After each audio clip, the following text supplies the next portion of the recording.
And if you will not serve me in this life, then you will do so in the next.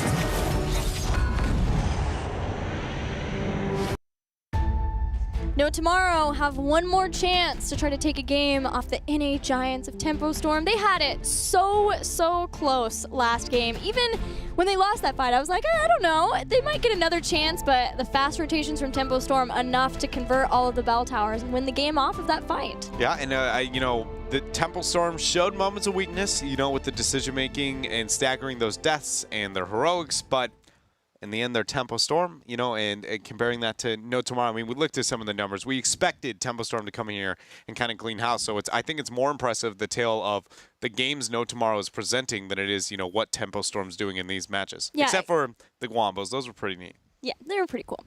Yeah, exactly. I think that just No Tomorrow being able to take it all the way to the very end for Tempo Storm is telling of maybe the changes that No Tomorrow have been able to put into place during the break. That's been our big question this entire time, is how has the break affected each of our teams?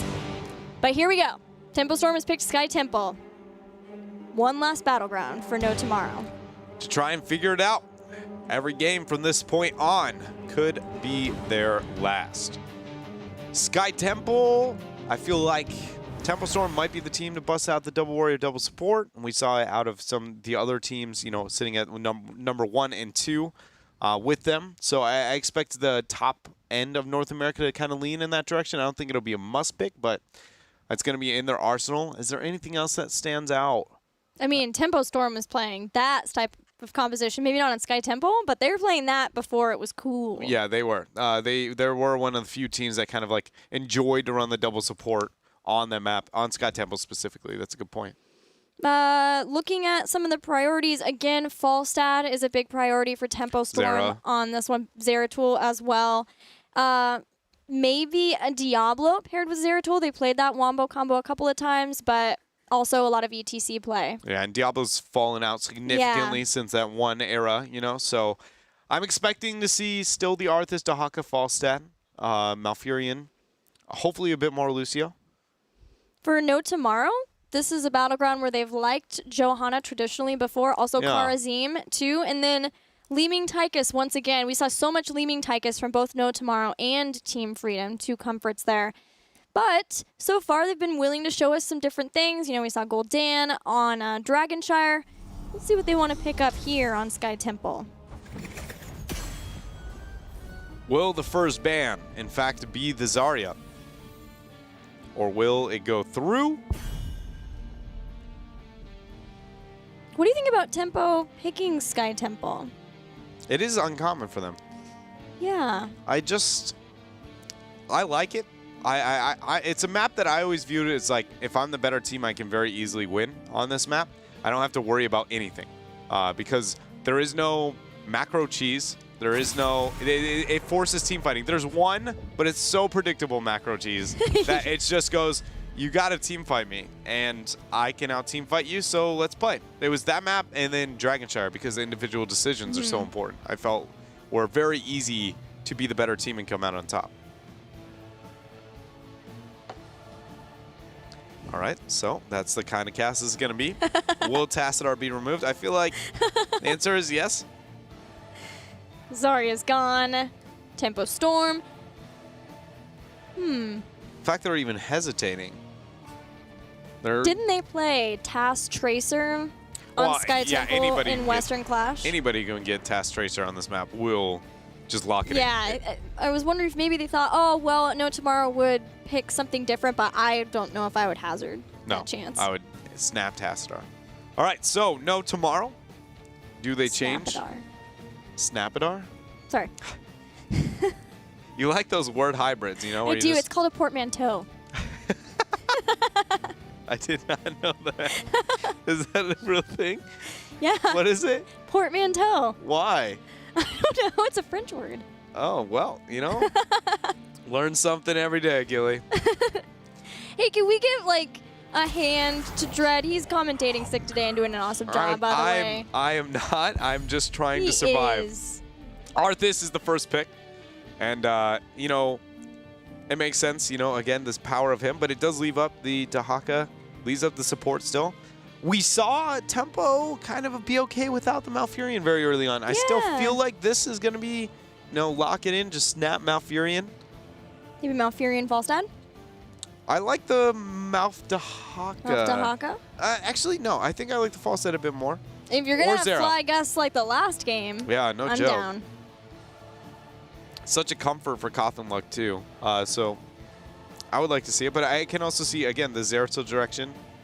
That's true. Tempo Storm was the team that was putting Zeratul very, very high in priority everywhere that it was even close to viable. So to see it go to the last pick in the last game, now it kind of makes me question, do they really put him that low now? Or is more just like, oh, hey, Zeratul's up. I guess we'll take it.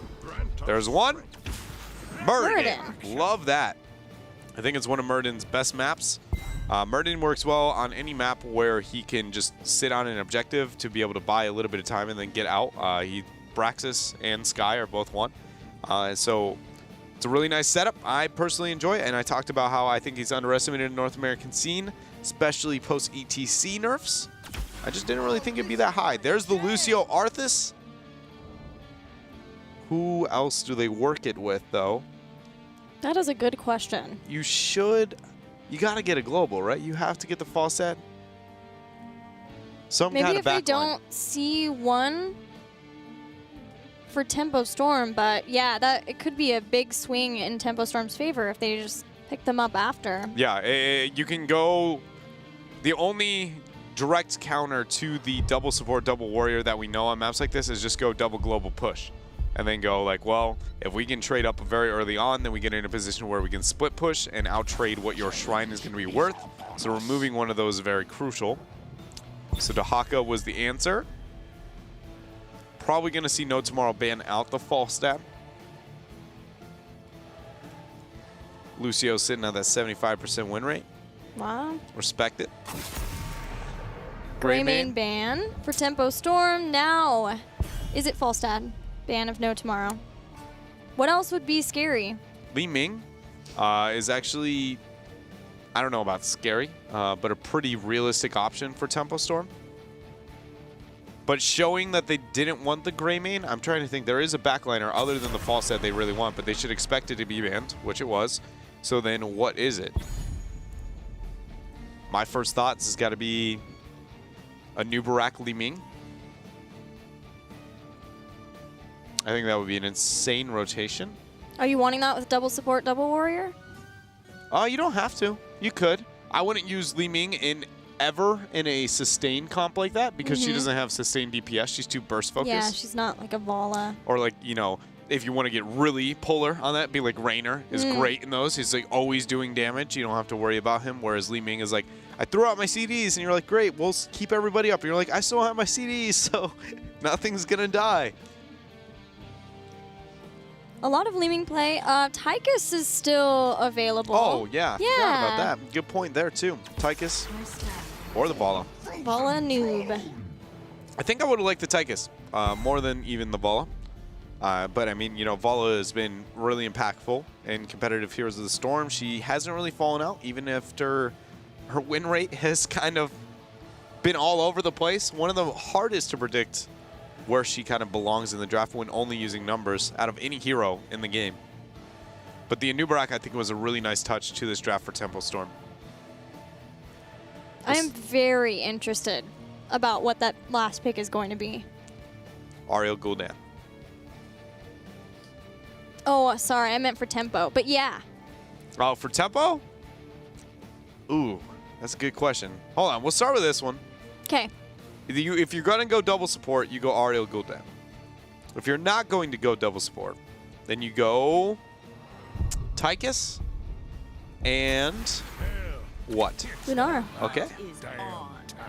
So now with the Lunara off the table, Greymane's removed. Last pick, give me the Probius. Kael'thas. Kael'thas again.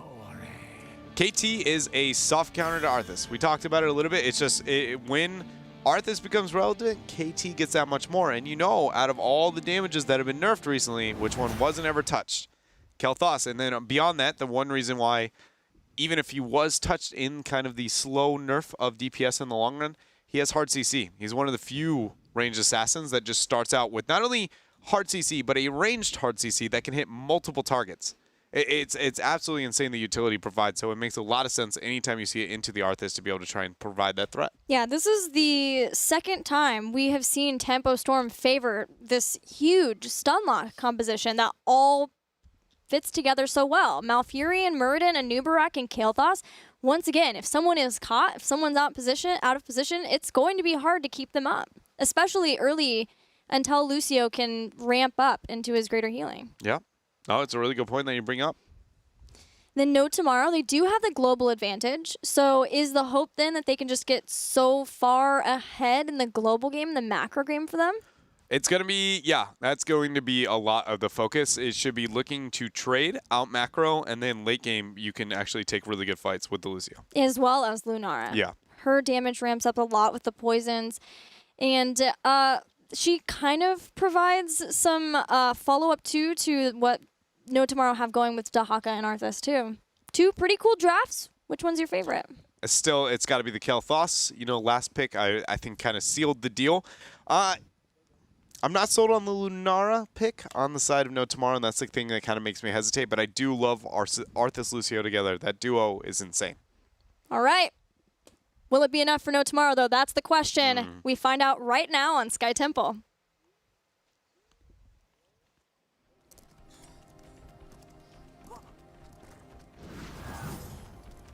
Once again, No Tomorrow in the blue, Tempo Storm over on the right-hand side in the red, up 2-0 in this best of 5.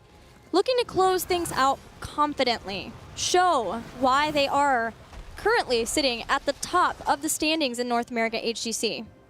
Tempo Storm is playing versus Teammate tomorrow too, and with Teammate losing to Gale Force Esports, they want to come in, look strong, but maybe also hide some things. Yeah. That match. So busting out the Kael'thas is an interesting dynamic. Is that more hiding, or is that revealing the direction that they want their drafts to go? Great question. We'll have to wait till tomorrow to see. We will. Good boop from Tiger JK, but it gets caught over the wall. The slow in the Stormbolt. It's going to lead to first blood here. Different level 1 talent for Kael'thas. No mana addict this time. No trying to get globes to give him that additional mana and then Arcane Barrier later on. Instead, Felon Fusion. So giving himself some healing as well as some base ability power. Not like this. Gravity Lapse hits. Yo, shout out to Psalm. That was the most next level Gravity Lapse I've ever seen in my life. He expected her to juke back to dodge, so he waited. Then when you expect her to commit, you would actually throw it out again, but she double juked, and he just said, I don't even care about your juking.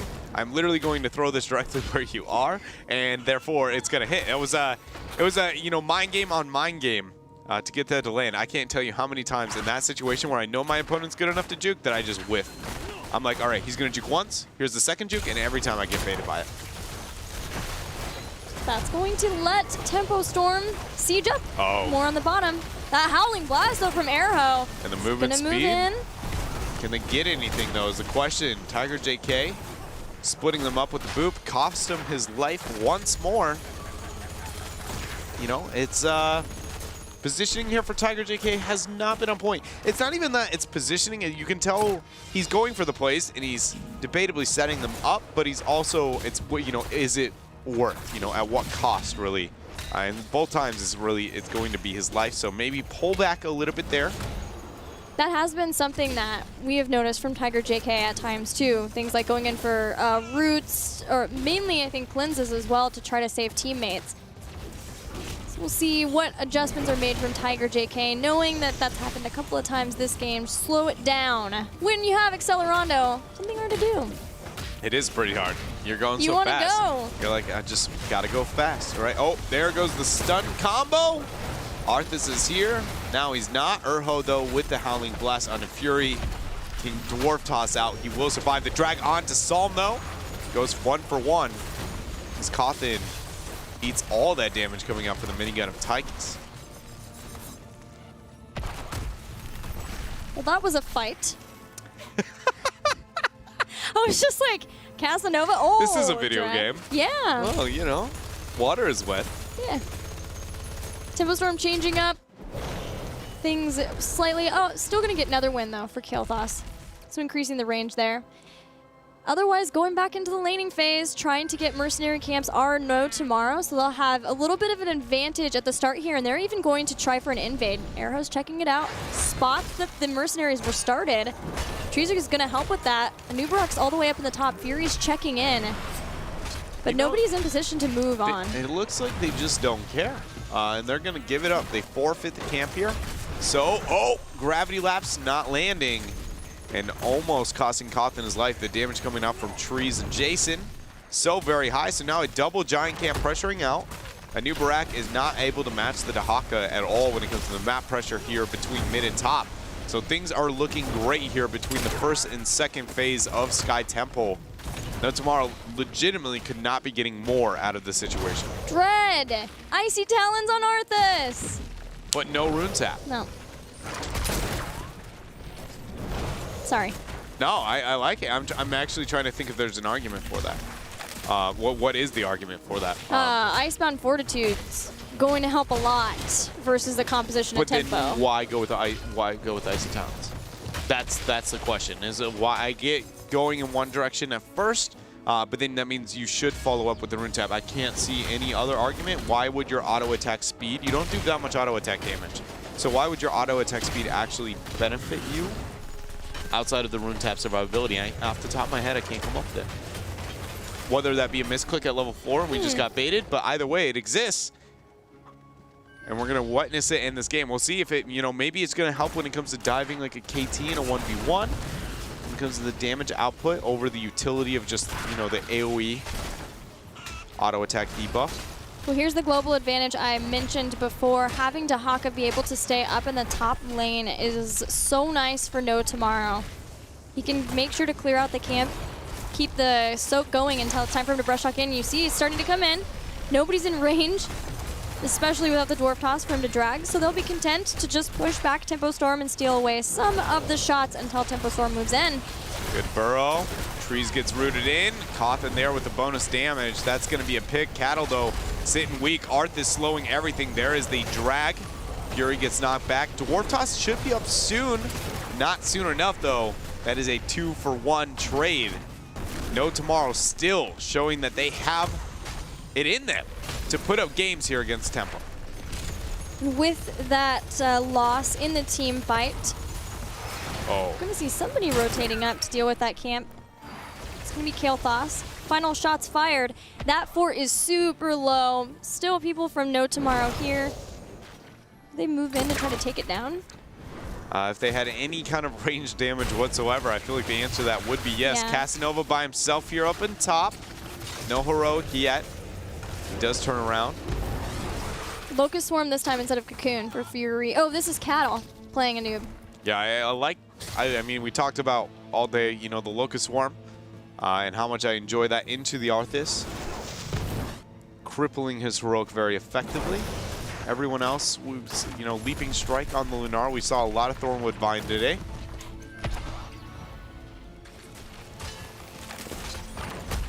Yeah, that is the first leaping strike of the day. Again, every time I see Lunara leaping strike versus Malfurion, I get a little scared. But as long as Trees is making sure to use it at the right moment, not just vault headstrong into a Twilight Dream, should be a-okay. I like the pressure No Tomorrow's adding to this game when the objective isn't up. I talked about this over and over again today, how passive it seems like a lot of teams are playing.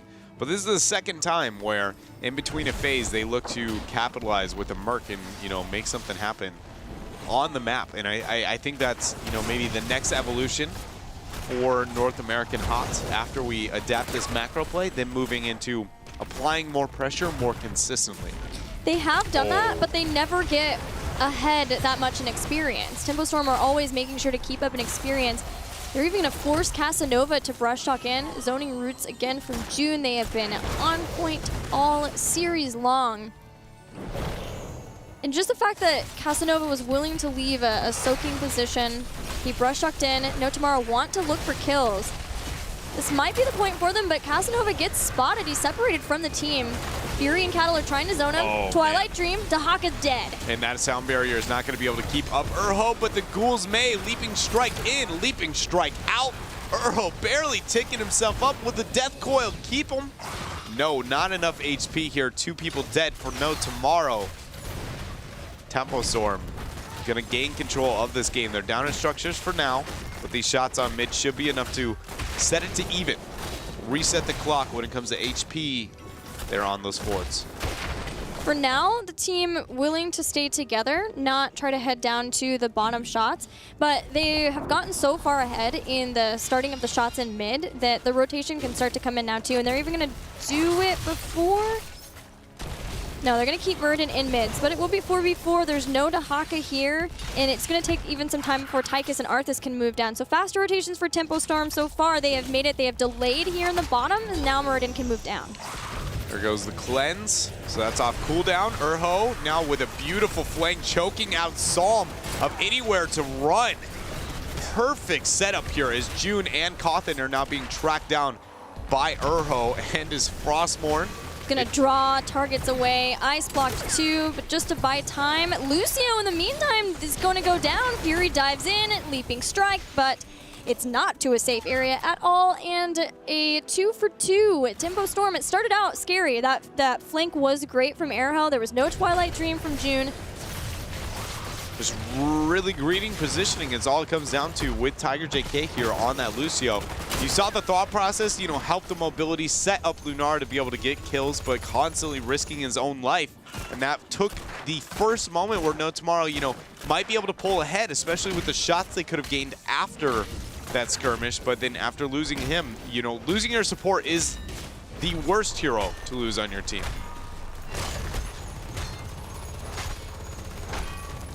No Tomorrow will have to be okay with staying or not getting the rest of those shots, and that gives Tempo Storm one more fort worth of experience. But Dahaka moved up fast to soak. It's just a rough spot for No Tomorrow. It feels like they always get started so well in these games, and then with the exception of Towers of Doom, where it was more back and forth, Tempo Storm just slowly starts to find the right areas where they can punish No Tomorrow, like the positioning.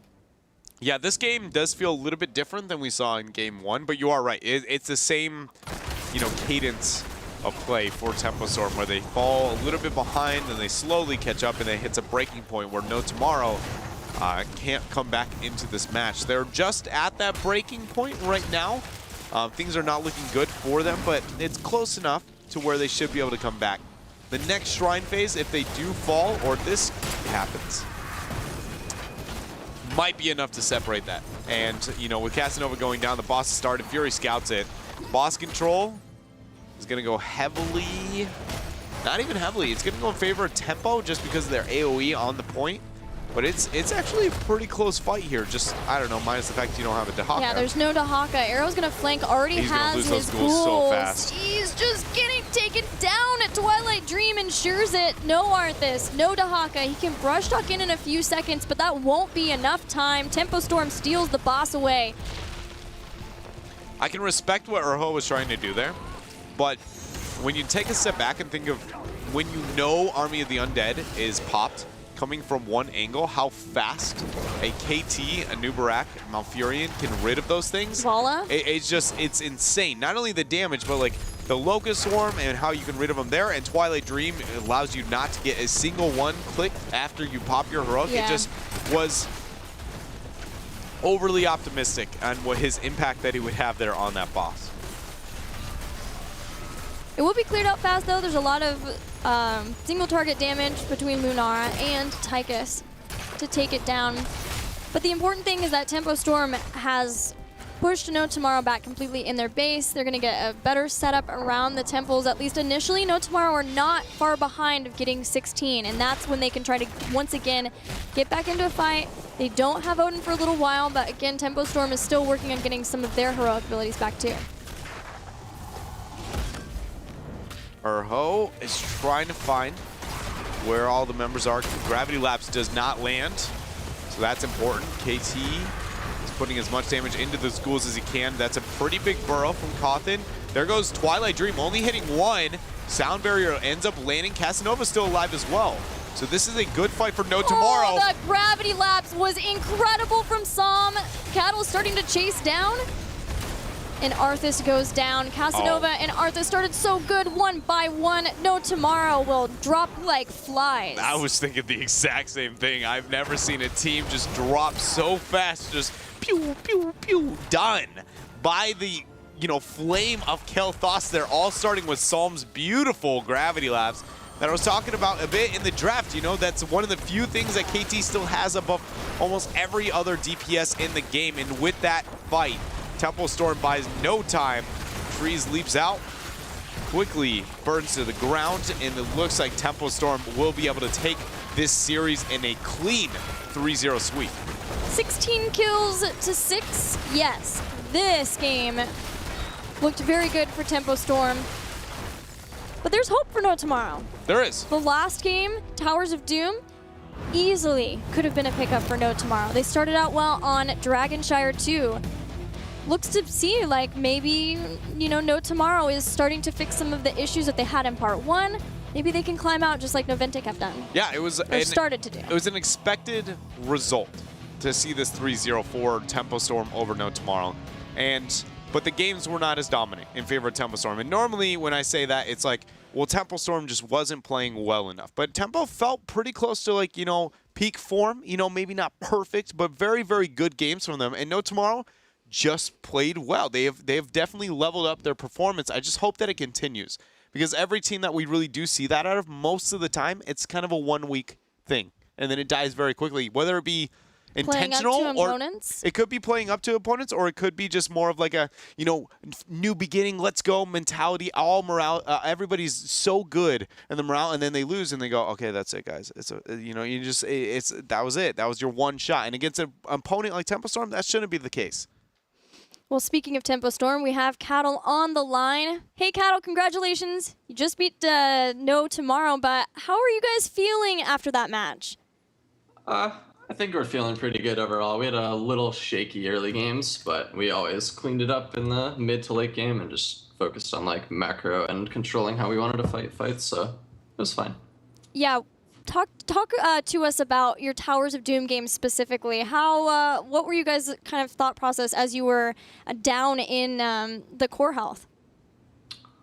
I don't know. We're always really calm. It didn't really affect us. We knew that we had a comp that didn't want a team fight, and we were picking too many team fights, so we started just kind of splitting a little more, letting me and June just clear bot wave while we split with Falstad and Zera, and then we knew once we hit 20, we'd have a pretty free engage, and yeah, that was about it. Free engage, about one of the most confident Gus Dream combos I've ever seen in my entire life. But so the KT, we got to see it twice here from you guys. Is that something that's just a more team-specific thing, maybe Psalm, or do you guys feel like it's Risen and Powered's going to be a standard meta pick? Just more want to know, where does he land for North America? I can't say for sure, but Psalm can basically only play like 2 heroes at a time. So he's on like KT Valir right now, so we're pretty locked in on what we have to pick. Okay. Well, you guys are playing a teammate tomorrow. Any thoughts you can give us? Obviously not on compositions that you're planning, but just what you think that we'll be seeing from that matchup? I think after watching them play yesterday, we're feeling really confident. We've been practicing against GFE a lot, so we feel like we're in a very good spot from watching that series, so I think it should be pretty clean for us. Is there anybody you feel will be able to take you guys out, or do you feel very confident that you guys will end part 2 being at the top of NA still? Right now, from how scrims have been going, we feel really confident. Definitely the plan is to stay at the top. I'd be pretty disappointed if we didn't manage that, so we're just hoping to start this weekend off strong and just keep it going from there. Well, it's great to hear. Do you have any shout-outs before we let you go? Shout-outs to my team. Tune into Psalm's stream at twitch.tv/PsalmHots after this game. He's going to be streaming. Shout-out to our coach, Kala, who keeps us on track, and shout-out to Tempo, of course, and to all our fans. Awesome. Well, thanks again, Cattle. Congratulations. Yep, thanks. Psalm streaming. Valira or Kel'Thas? That's about all you get, I learned today. Good stuff. Tempo Storm, 1 victory down this weekend. We'll see how tomorrow will play out for them. But again, good play from them, clean play. They've been scrimming versus Gale Force Esports. We know that Team A has felt like, they haven't had the best of being able to scrim because their normal scrim partners are Tempo Storm and Gale Force Esports. Yeah, and we talked about the amazing play that kind of happened in that last team fight, and I just learned that we actually have a replay to be able to cover what happened here in this last play. And it all starts with the fight here, if we're going to keep it slowed down. And you see Psalm pulling away over here, and he's going to be backing out. And it's when they all line up through this choke that you're going to expect him to hit a colossal gravity lapse and try and help his team out. It's taking a bit here. I mistimed myself. I'm sorry. There it is. There it goes. There it is. Bam! 1, 2, and 3. 3-man setup here, and then quickly, like flies, I don't know where else the other ones are going to die, I'll be honest. I think the chain bomb hits onto the bottom half of the map here, but it's just the setup that KT can provide for this fight. Mainly, I just wanted to draw lines, I'll be honest. Oh my gosh, that damage that went out. It's the staggered deaths. Everything about that fight was so pretty to watch, but Psalm was the initiation there. The nice thing when you bring in a hero like Kilthos that has not seen a lot of play is a lot of times people just forget how to play versus them, right? Like, it's just a little while. Like, if you play against a Stitches and you haven't in a long time, it's like, oh yeah, I should be watching out for hooks every 16 seconds. Same thing applies, right? Is funneling in, grouping up versus chain bombs and a gravity lapse like that. The worst part about KT is with Stitches, you can go 16 seconds, and every time it's thrown out, you can feel when it's going to be coming back if you play against Stitches enough. Yeah. KT has 2 resets. You can spec into it at 1 talent at 4, and you can spec into another one at 13. So it hits to a point where you cannot even keep track of the timer. It just goes, do not group, do not give him a chance. And twice now. I mean, ETC the one time, poor Palm did not quite connect, so that was the time. And then here, once again, I'm excited to see if we get to see more Kilthos from Tempo Storm tomorrow. Let's take a look at the standings after 2 victories from Superstars and Tempo Storm today. Tempo Storm, the first team to achieve 7 wins.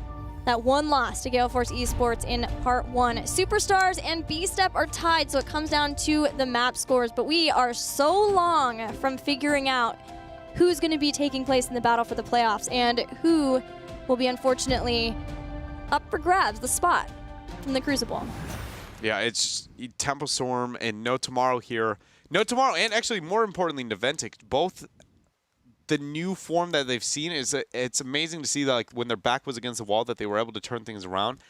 Now it's kind of who's going to be stronger in that development and the recovery from the bottom half of this rankings. And Freedom brought it to Superstars. They're down in the number 3 spot too, but unfortunately weren't quite able to take out that game number 5 versus Superstars. So they'll have to figure out who else they can bring down if they want to stay out of those top 2 spots. Yeah, I mean, bottom 2. After watching Naventic and No Tomorrow, I would say Freedom has to be looking out for their position now, because I would put both of those teams' performance maybe even above Freedom's.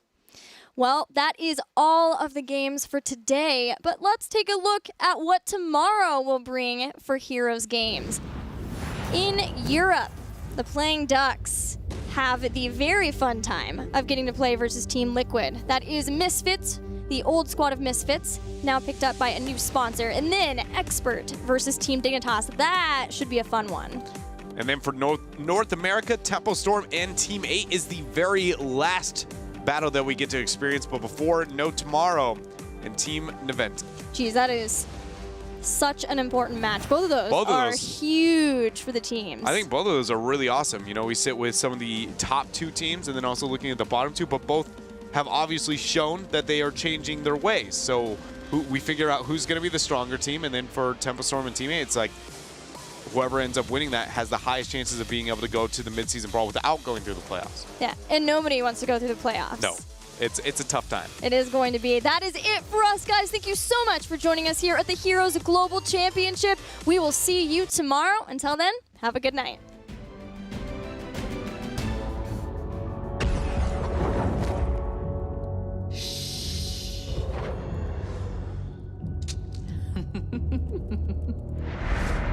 Orphaned as a young child, Valera Sanguinar has led a life of hardship and adventure.